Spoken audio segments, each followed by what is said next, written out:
Commercial arable farming in the Caribbean began in the 17th century with the arrival of the Europeans.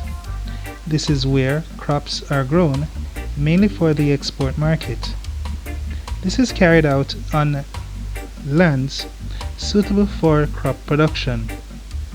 Plantation agriculture, as it is sometimes referred, has over the centuries focused on crops like sugarcane, cocoa, banana, citrus, and coffee. Within CARICOM, Jamaica and Guyana are the dominant large-scale commercial farming territories. Therefore, we will examine commercial arable farming in these countries and Brazil in South America, with special emphasis on sugarcane.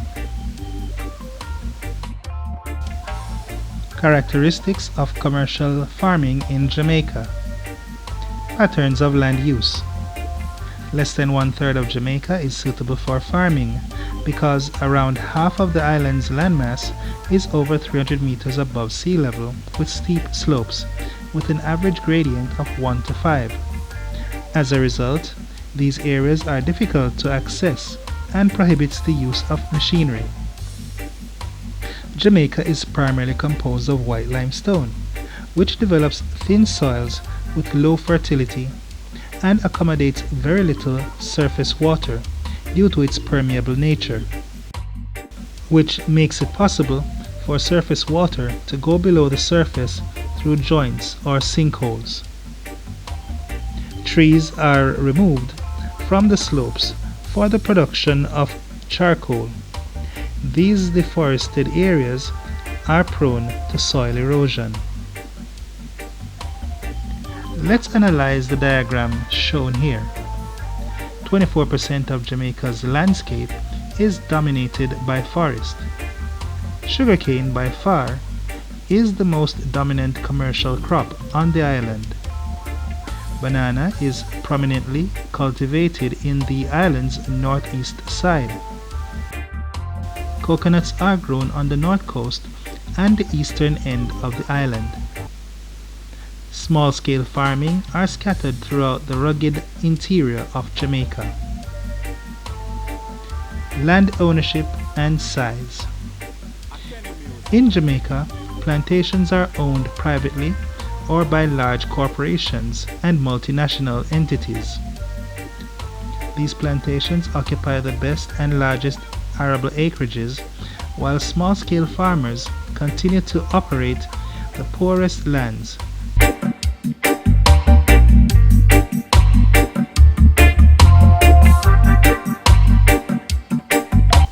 Labor, capital, and technology.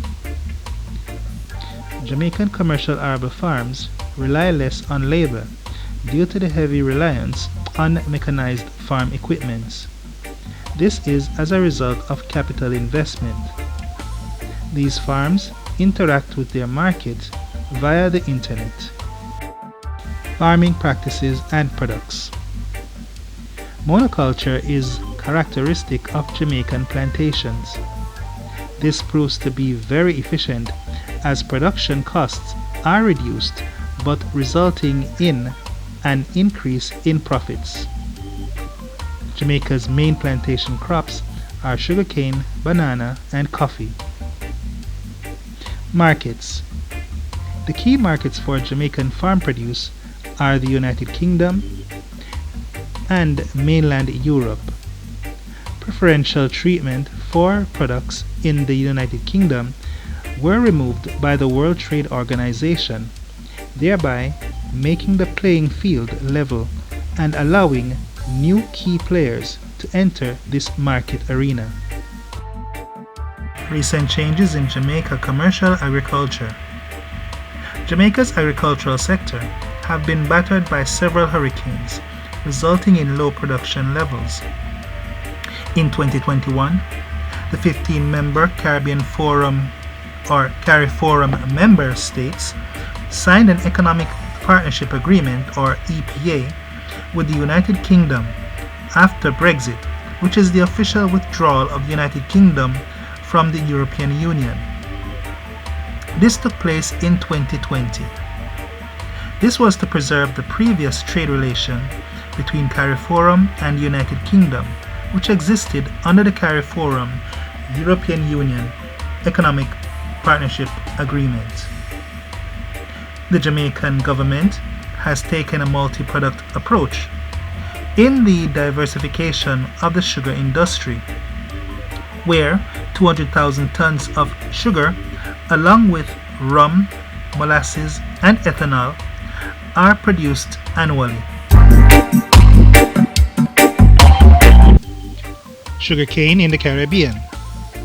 Currently, Caribbean sugarcane production accounts for less than 4% globally, mainly due to the high cost of production, competition from cheaper sugar-producing nations, and the conversion of sugar estates into tourist resorts, as well as housing developments. Cuba accounts for 75% of the region's total harvest. The industry employs around 150,000 workers.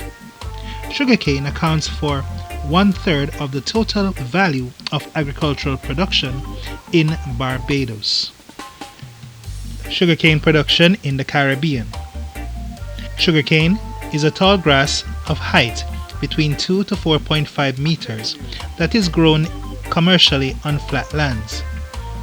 The stumps are left in the ground from which new crops are grown. These new canes are called ratoons. They are removed after 5 years and replaced with new plants. The ratoon crops are harvested after 8 months and new crops are harvested after 18 months.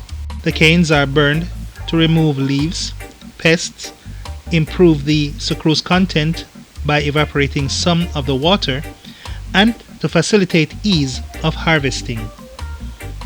When harvested, the cane is loaded on barges, as in the case of Guyana, or trucks, and taken to the factory or processing plants, as they are also known, where it is crushed to extract the juice. After the juice has been clarified or purified by the addition of white lime, it is then heated to produce the brown sugar crystals. Characteristics of commercial sugarcane farming in Guyana. Location. Sugarcane is grown along the fertile plains of the narrow Atlantic coastal belt, where temperatures are high and uniform throughout the year, and experiencing 2 distinct rainy seasons due to the intertropical convergence zone.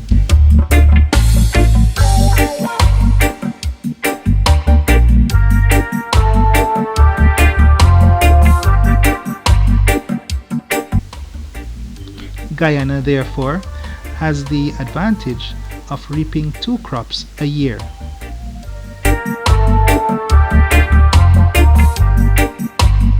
The area is densely populated, thereby functioning as a reliable source of labor.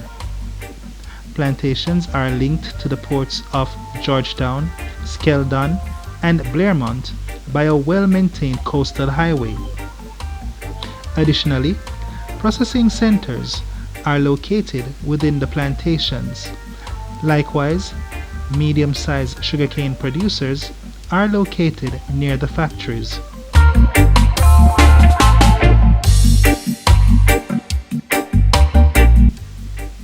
Farming methods.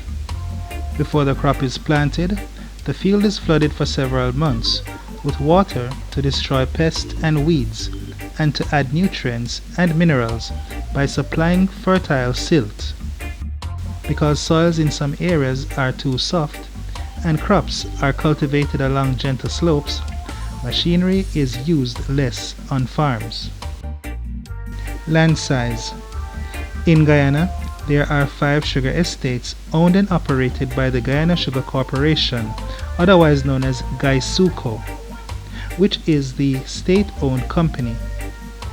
GuySuco is the largest sugar producer in Guyana. The 5 estates covers an estimated total area of 50,000 hectares. Labor intensive. The 5 sugar plantations in Guyana employ both skilled and unskilled workers to manage the plantations. About 18,000 workers are hired on the 5 plantations to manage the farm, tend to the crops, harvest the crops, and transport the harvest to the processing plants.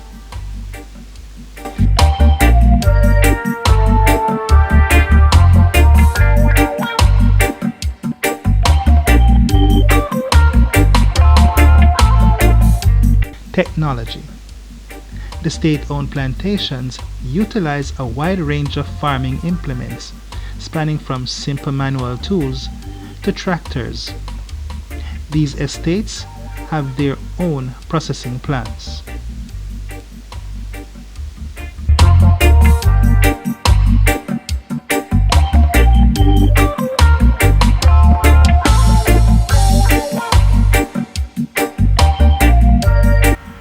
Markets. A portion of Guyana's sugar is sold locally. The rest is sold to neighboring CARICOM states, the United States of America, and Europe. Recent trends in Caribbean sugarcane production. 1. The increased use of machinery for land preparation, crop tending, and harvesting. 2. Reduction in sugarcane production, sugarcane workforce, and land area. 3. Loss of preferential trade agreements and protected markets. 4. Reduced involvement of foreign companies.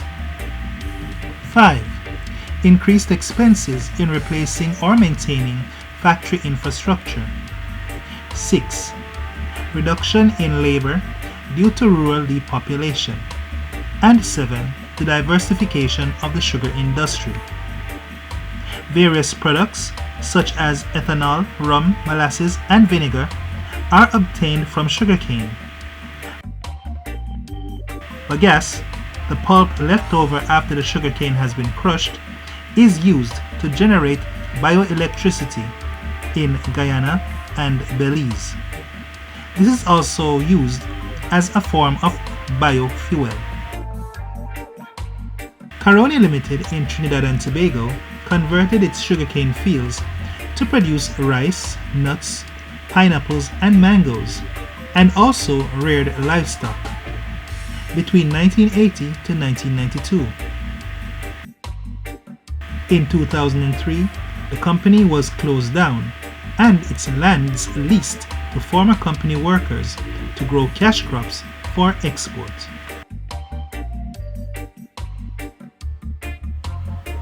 Commercial arable farming in Brazil. The Federative Republic of Brazil is the largest country in South America and the world's 5th largest. It has a population of 212 million people. Its capital is Brasilia. It is the largest Portuguese-speaking nation in the world and the only country to speak Portuguese in the Western Hemisphere. Its eastern coast is washed by the Atlantic Ocean. To the north, it is bordered by French Guiana, Suriname, Guyana, and Venezuela. Its eastern boundaries are shared with Colombia, Peru, Bolivia, Paraguay, Uruguay, and Argentina, Ecuador and Chile being the exception. It is located at 14.2 degrees south and 51.9 degrees west.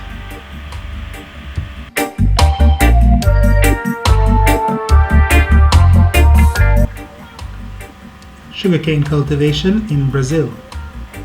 Sugarcane is cultivated on 95,000 square kilometers of land, which accounts for a little over 1% of the Brazilian landmass, which when put into perspective is an area more than 8 times the size of Jamaica itself, which is 10,991 square kilometers. Location. 90% of Brazil's sugarcane is cultivated in the south-central region, just north of the city of Sao Paulo, and the remaining 10% is grown along the northeast coastal area known as Zona da Mata Nordestina, otherwise known as the forest zone of the Brazilian northeast.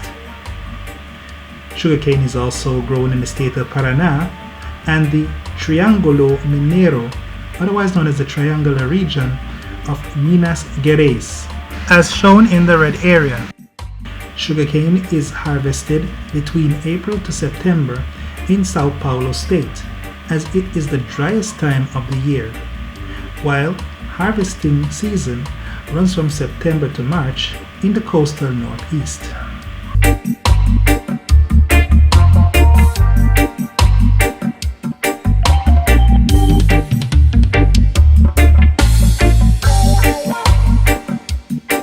Labor. More than 1 million workers, or 1% of the Brazilian workforce, work on sugarcane farms. Most farms employ 10 workers, but the largest estates employ much more workers.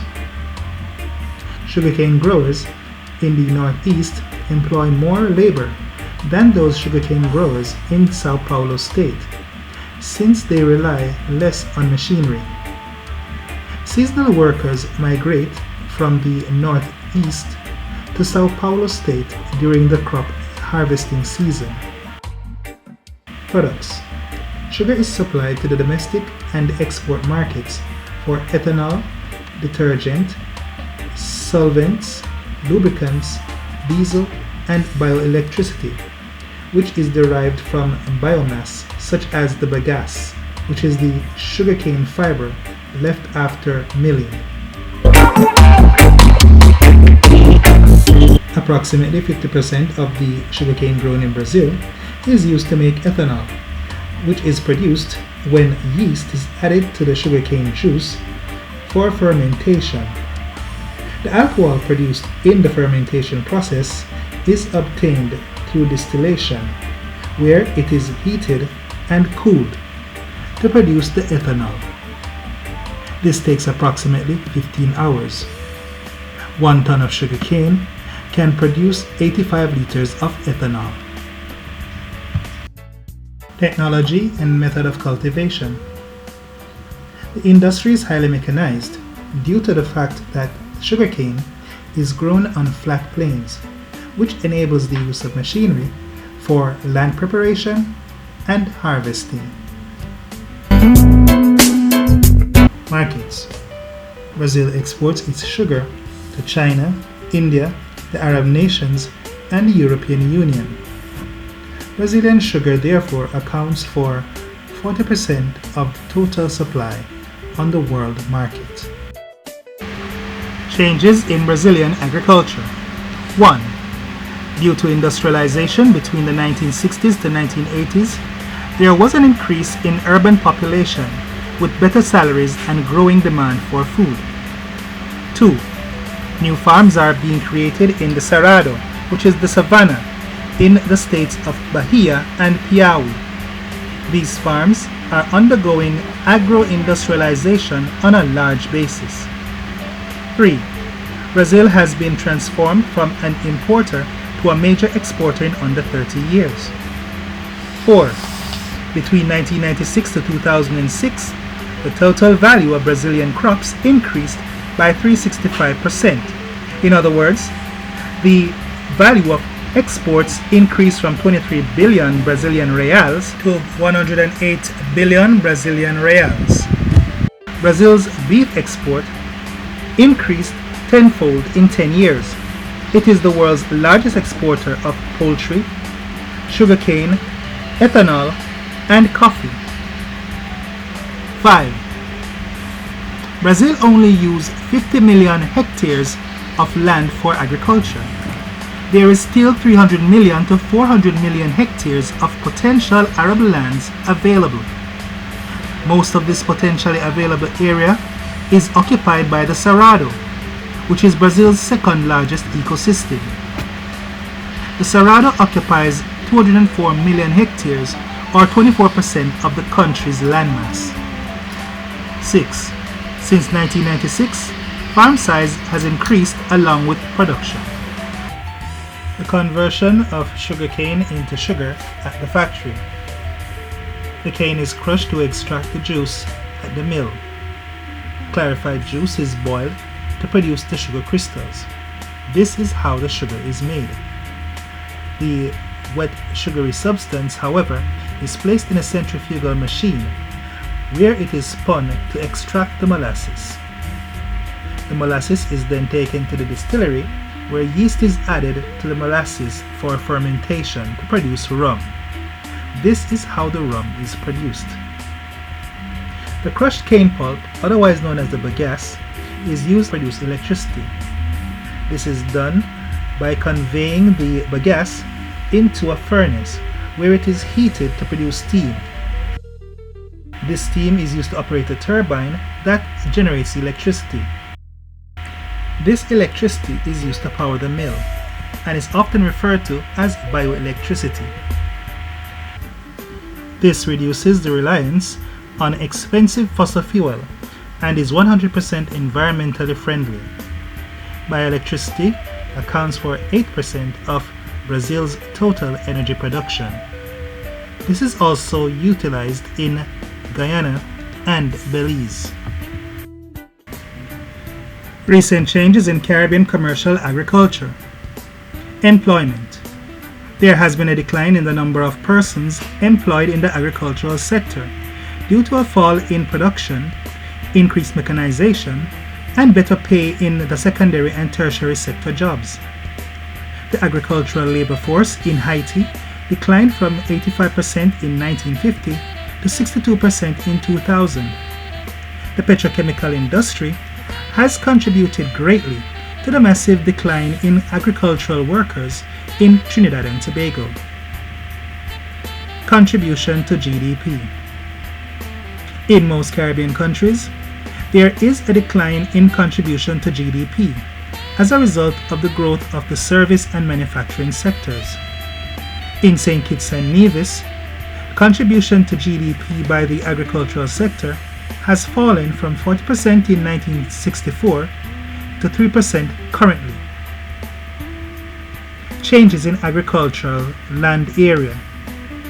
There has been a decline in agricultural land space in a number of Caribbean countries, for instance, Jamaica and Puerto Rico, due to a growth in built-up areas and tourism. Conversely, there has been an increase in acreage in such countries as Haiti and Cuba, either due to removal of the forest cover or land improvement through irrigation or drainage. Food security. Food security is the condition where all people at all times have physical and economic access to sufficient, safe, and nutritious food to meet their dietary needs and food preferences for an active and healthy life. CARICOM nations have been experiencing a decline in agricultural productivity, decreasing earnings from traditional export crops, and high dependency on imported food, as well as increase in diet-related diseases. One solution to this growing problem is to train women to cultivate areas around the house for family consumption and for sale. Diversification. Diversification involves exploring alternative sources of income. This could include the production of new products. For example, sugarcane is used to produce sugar, rum, molasses, biofuels such as ethanol, and bioelectricity. There is a market for each of these products, which could generate substantial earnings. Diversification also involves the production of other cash crops and livestock, which could attract greater earnings. Creating other businesses away from agriculture, such as a hotel or restaurant, is another way of diversifying. International companies have been nationalized so that countries have greater control over their sale and distribution of their agricultural produce. Small farmers are becoming more involved in the export market by introducing new cash crops like yam, arrowroot, and bananas. Biofuels reduce the need for expensive fossil fuels and is environmentally friendly. Jamaica produces ethanol. This is marketed as ethane which is a petrol containing 10% ethanol and 90% gasoline. Ethanol is used in Brazil as a fuel for motor vehicles. Biofuels are a cheap, clean source of energy. Value added. Value added refers to the increase in the value of a product or service as it goes through the stages of development and production. In the Caribbean, this can be achieved by preparing the produce for further processing in other countries. For example, Jamaican cocoa beans are dried, stripped, and roasted before being exported to another country. For instance, Japan, where it will be grounded into fine cocoa powder. It is used to make a particular Japanese brand of cocoa powder in Japan. This is known as primary level or first stage processing. This system will lead to an increase in farm earnings. Cottage industries need to be promoted through the formation of properly constituted cooperatives, such as the Jamaica Producers Group and Bellevue Farmers Cooperative in St. Lucia. Cooperatives are beneficial to the farmer as cost of purchase is reduced. Members unite to sell farm products at prices agreed upon by the cooperative, thereby improving their income. Technology. Mechanized equipment such as tractors, plows, and combine harvesters can only be used on large flat areas of land. They cannot be used on steep hilly terrain. Furthermore, land size is too small for them to be operated, and small-scale farmers are too poor to afford them. These farmers can only afford simple manual farming implements like machete, hoe, and rake. Shade houses are used to protect the plants from the direct glare of the sun, reducing transpiration and evaporation of water, while helping to improve yield. These materials are relatively affordable and are therefore utilized by small-scale farmers. New market. As a result of Brexit, which is the process of the United Kingdom leaving the European Union in 2020, CARIFORUM signed an Economic Partnership Agreement, or an EPA, with the United Kingdom, which should yield improved trade relations between the United Kingdom and CARICOM nations. The previous CARIFORUM EU agreement allowed free market in which all countries, along with the Caribbean, can trade their agricultural produce in Europe. Caribbean producers should try to penetrate the North American market as well as local and regional markets. Transportation costs can be greatly reduced since these places are in close proximity to each other. There is a bigger market to cater to, and this could improve income for the farmers and ensure market security, since the market will always be demanding regional farm produce. Impact of agriculture on Caribbean economic development. 1. Agriculture occupies more land space in the Caribbean than any other economic activity. 2. It accounts for 24% of the region's total GDP. The greater the contribution to GDP by agriculture, the poorer the country is perceived. For example, agriculture accounts for 25% of Haiti's GDP, while 6.37% of the Dominican Republic's GDP was contributed by the primary sector.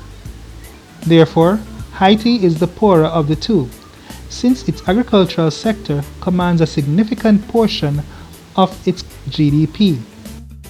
Countries with a thriving secondary and tertiary sector, such as the Dominican Republic, are deemed to be more developed. 3. There is a decrease in the agricultural labor force, while there is an increase in the tertiary sector labor force. 4. There is a decrease in regional agricultural exports. However, there is a 60% export earning in Dominica.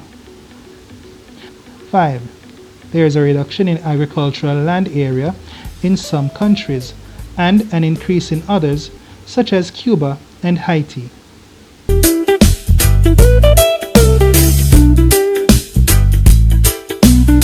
Caribbean commercial arable farming has endured the test of time. Large-scale agricultural farms have to adjust their operation strategies to remain relevant in the industry. However, as new challenges present themselves, it is time the commercial farms diversify and seek new profitable markets to transform the Caribbean region from an importer to a major exporter.